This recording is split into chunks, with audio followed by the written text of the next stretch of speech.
When I told my boyfriend in a restaurant that his brother was bigger than him in every way, I never expected him to stand up from our table and walk away, taking the $15,000 engagement ring he was about to give me, and leaving me with nothing but a dinner bill and the stares of 50 strangers.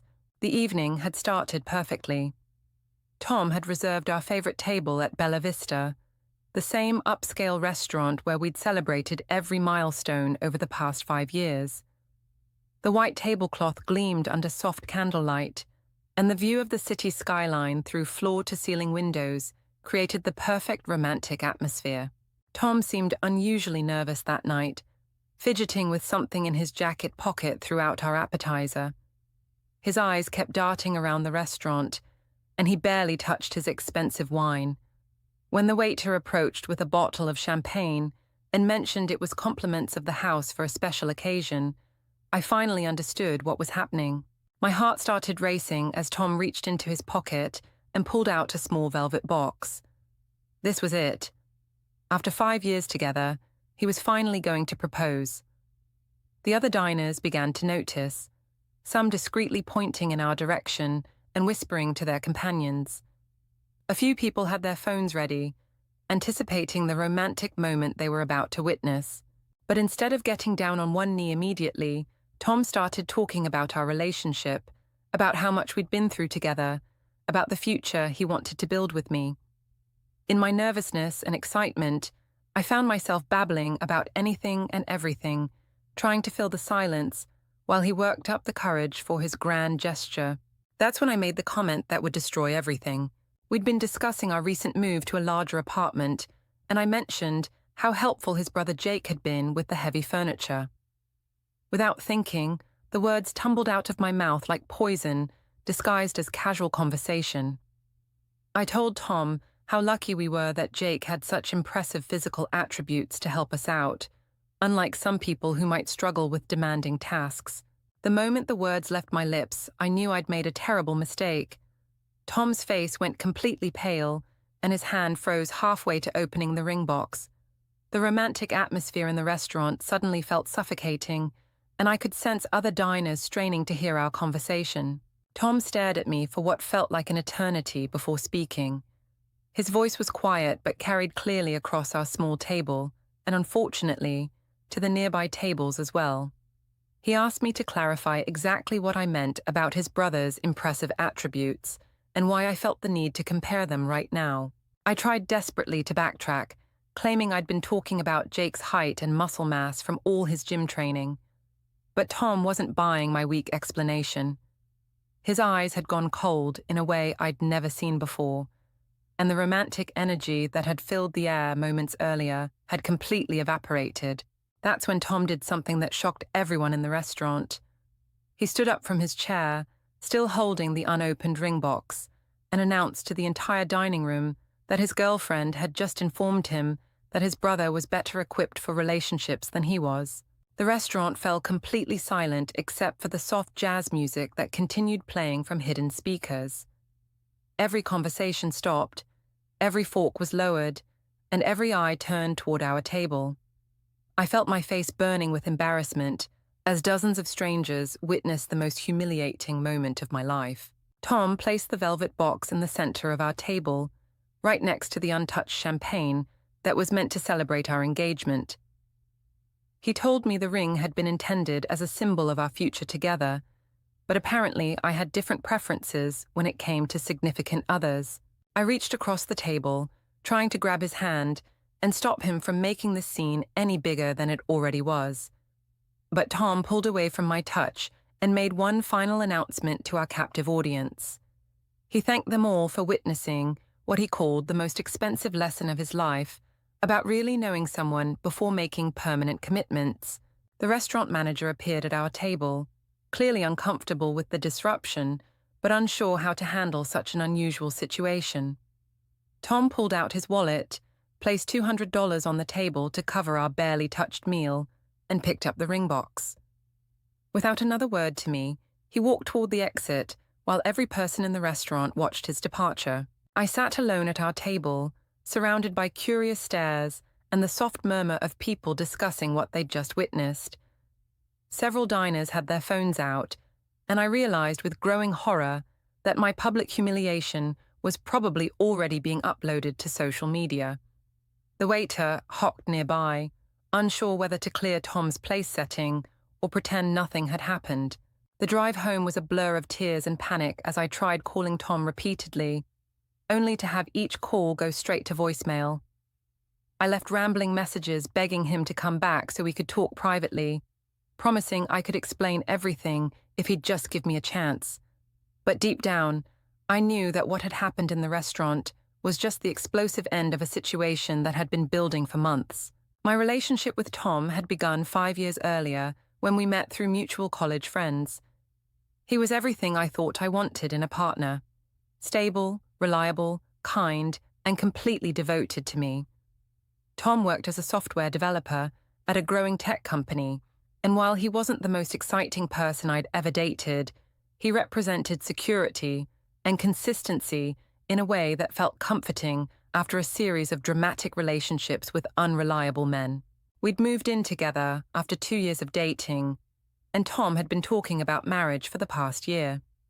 He was the kind of man who planned everything carefully, from our monthly budget to our 5-year goals. I'd initially found his methodical approach to life reassuring, but lately it had started to feel restrictive and predictable. The problems in our relationship had started about 6 months earlier, when Tom's younger brother Jake returned from his military deployment overseas. Jake was everything Tom wasn't: tall, muscular, confident to the point of cockiness, and completely comfortable with taking risks. Where Tom preferred quiet evenings at home, Jake sought out adventure and excitement wherever he could find it. Jake had rented an apartment in our neighborhood and frequently stopped by to visit, especially when Tom was working late at the office. He'd help me with household projects that Tom never seemed to have time for, and he had a way of making even mundane tasks feel fun and engaging. I found myself looking forward to his visits more than I cared to admit. The attraction I felt toward Jake had developed gradually, starting with an appreciation for his sense of humor and confidence, then growing into something more dangerous as I began comparing him to Tom. Jake made me feel desirable and interesting in ways that Tom hadn't in years. Where Tom saw me as his reliable girlfriend and future wife, Jake saw me as an attractive woman worth pursuing, even though we were both committed to other people. The physical differences between the brothers became impossible to ignore during Jake's frequent visits to our apartment. Jake would often help with repairs or moving furniture while wearing minimal clothing, completely unself-conscious about his impressive physique. The contrast with Tom, who was naturally more modest and less physically imposing, became a constant source of internal conflict for me. 3 weeks before the disastrous restaurant incident, Tom had gone out of town for a work conference, leaving me alone for the weekend. Jake had offered to help me rearrange our bedroom furniture, a project Tom had been promising to tackle for months.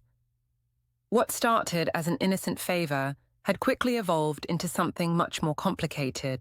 The physical attraction that had been building between Jake and me finally boiled over that weekend. After hours of moving heavy furniture and sharing a bottle of wine, we found ourselves in a situation that crossed every boundary I'd established for myself. The experience was intense and passionate, in ways that my relationship with Tom had never been, leaving me with feelings of guilt mixed with a satisfaction I'd been missing for years. Jake made it clear that he wasn't interested in anything serious or long-term.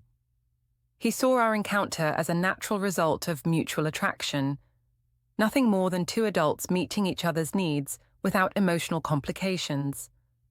For him, it was a physical release that didn't threaten anyone's primary relationship or future plans.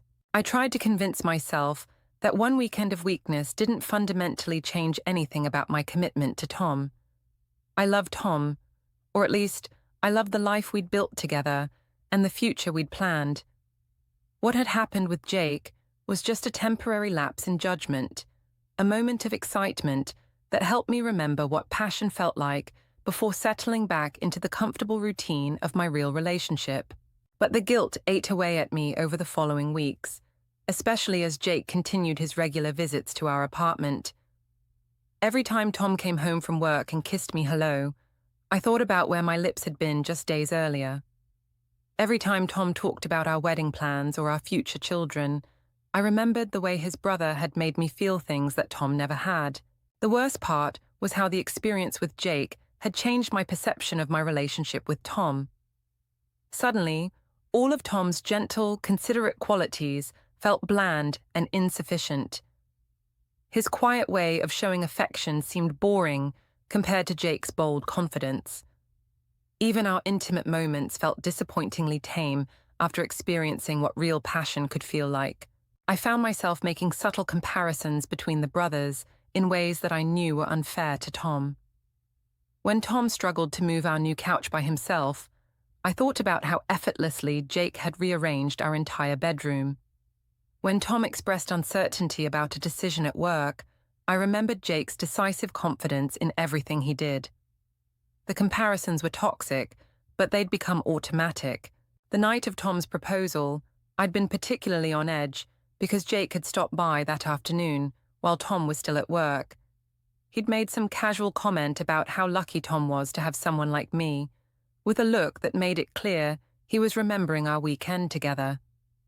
When he left, he'd hugged me goodbye, in a way that lasted just a moment too long, reminding my body of sensations I'd been trying to forget. So, when Tom started talking about Jake's helpfulness during our romantic dinner, my guilty conscience and confused feelings combined into the thoughtless comment that destroyed everything. In my nervousness about the proposal and my conflicted emotions about both brothers, I'd accidentally revealed the comparison that had been consuming my thoughts for weeks. After Tom walked out of the restaurant, I sat in the parking lot for over an hour, calling him repeatedly and leaving increasingly desperate voicemails. I promised I could explain everything, that the comment had been taken out of context, that I loved only him and wanted to spend my life proving it. But Tom's phone remained off, and eventually I had to drive home to an empty apartment. Tom had clearly been there before me. His clothes were gone from our shared closet, his toiletries missing from the bathroom, and his laptop and personal items cleared from the living room. He'd taken only what belonged specifically to him, leaving behind anything we'd purchased together. The apartment felt hollow and haunted without his presence. I spent the next 3 days calling everyone we knew, trying to find out where Tom was staying and whether anyone had spoken to him about what had happened. His parents were polite but cold, clearly having heard their son's version of events and decided I was no longer welcome in their family. His sister hung up on me when I tried to explain my side of the story. Our mutual friends were more diplomatic but equally unhelpful. Most of them expressed sympathy for what I was going through, while making it clear they believed Tom had made the right decision.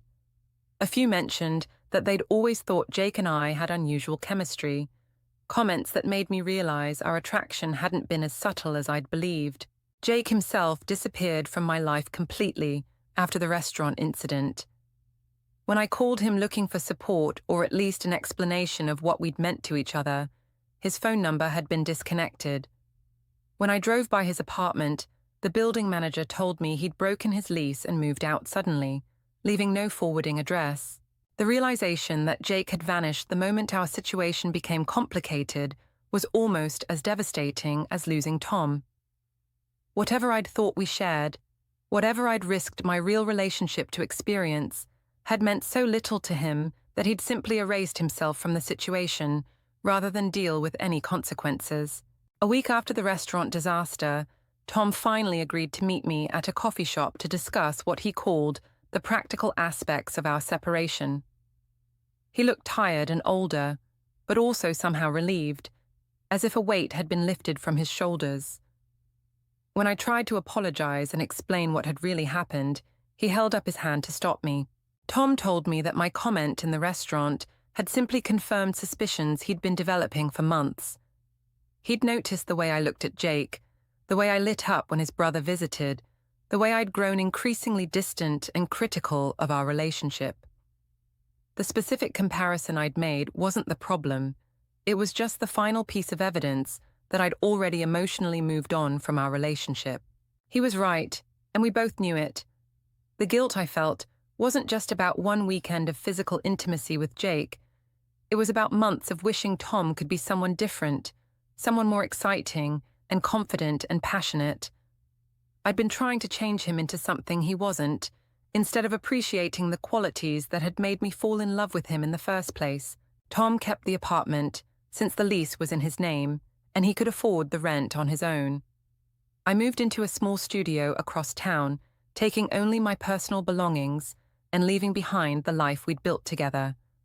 The ring he'd intended to give me was returned to the jeweler, and Tom used the refund as a down payment on a new car, something he'd wanted for years, but had been saving money for our wedding instead. The social consequences of our breakup were swift and comprehensive. Our shared friend group generally took Tom's side, viewing me as the one who'd destroyed a good relationship through selfishness and poor judgment.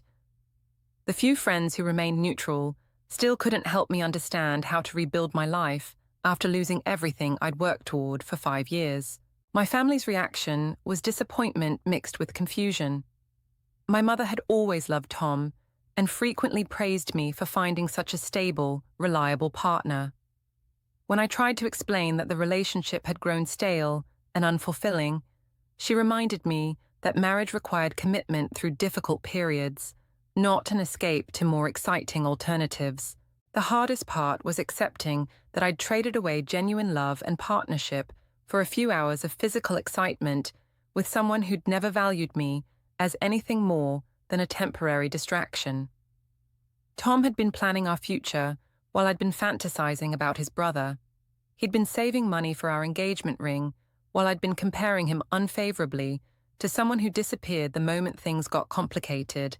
6 months after the restaurant incident, I learned through social media that Tom was in a serious relationship with a woman from his office. Anna was everything I hadn't been in the final months of our relationship, supportive of Tom's goals, appreciative of his steady character, and completely devoted to building a life with him rather than wishing he was someone else. The photos of Tom and Anna together showed a happiness and contentment that I recognized from the early days of our relationship, before I'd started taking his love for granted and looking elsewhere for excitement. Tom looked confident and relaxed in a way he hadn't in months before our breakup, suggesting that my constant criticism and emotional distance had been affecting him more than he'd let on. A year later, Tom and Anna were engaged, with their wedding planned for the following spring. I learned about their engagement through a mutual friend who thought I should know before seeing it announced on social media. The ring Tom gave Anna was beautiful but modest, suggesting he'd learned to prioritize genuine partnership over expensive gestures that might not be appreciated. I spent months analyzing what had gone wrong in our relationship and why I'd made such destructive choices. Therapy helped me understand that my attraction to Jake hadn't really been about him specifically. It had been about my fear of commitment and my tendency to self-sabotage when life became too comfortable and predictable. The excitement I'd felt with Jake wasn't love or even meaningful connection. It was the thrill of doing something forbidden and risky. I'd confused intensity with passion, newness with compatibility, and physical attraction with emotional fulfillment. By the time I understood the difference, I'd already destroyed the best relationship I'd ever had. The most painful realization was that Tom had never been the problem. His stability wasn't boring, it was reliable. His careful planning wasn't restrictive, it was responsible. His gentle nature wasn't weakness, it was kindness. I'd spent months criticizing him for not being more like his brother, when I should have been grateful for a partner who prioritized our relationship over his own ego. Living alone in my studio apartment gave me plenty of time to reflect on the choices that had led to my current situation. I'd had a loving partner who wanted to build a future with me, and I'd thrown it away for a fantasy that disappeared the moment it became inconvenient. The comparison I'd made in the restaurant wasn't just about physical attributes. It was about my fundamental failure to value what I had while I had it. I'd learned that some mistakes can't be undone, some words can't be taken back, and some relationships can't be repaired once trust has been fundamentally broken. The few minutes of excitement I'd experienced with Jake had cost me years of love and companionship with Tom, plus the future we'd planned together. The restaurant where Tom had planned to propose became a symbol of everything I'd lost through my own poor choices. I drove past it occasionally, remembering the moment when my thoughtless words had destroyed 5 years of love and partnership. The ring that should have been mine was now on Anna's finger, and the life I'd planned was being lived by someone who appreciated what I'd taken for granted. My story became a cautionary tale among our former friends, an example of how quickly a solid relationship can be destroyed by selfishness and poor judgment.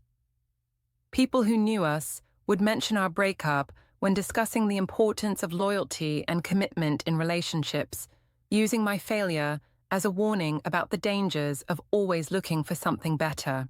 The comparison I'd made between Tom and Jake in that restaurant had revealed a truth about my character that I'd been hiding even from myself. I was someone who could look at genuine love and partnership and find it insufficient, someone who could risk everything stable and good for temporary excitement that meant nothing to the other person involved. If this story made you think about the importance of appreciating what you have in relationships, please hit that like button and subscribe to the channel. It really helps with growth. I'm curious, what city are you watching from? Let me know in the comments below. Have you ever made a comparison that you immediately regretted? Sometimes one thoughtless comment can destroy years of trust and love. Share your thoughts about learning to value genuine partnership over temporary excitement, and I'll see you in the next story.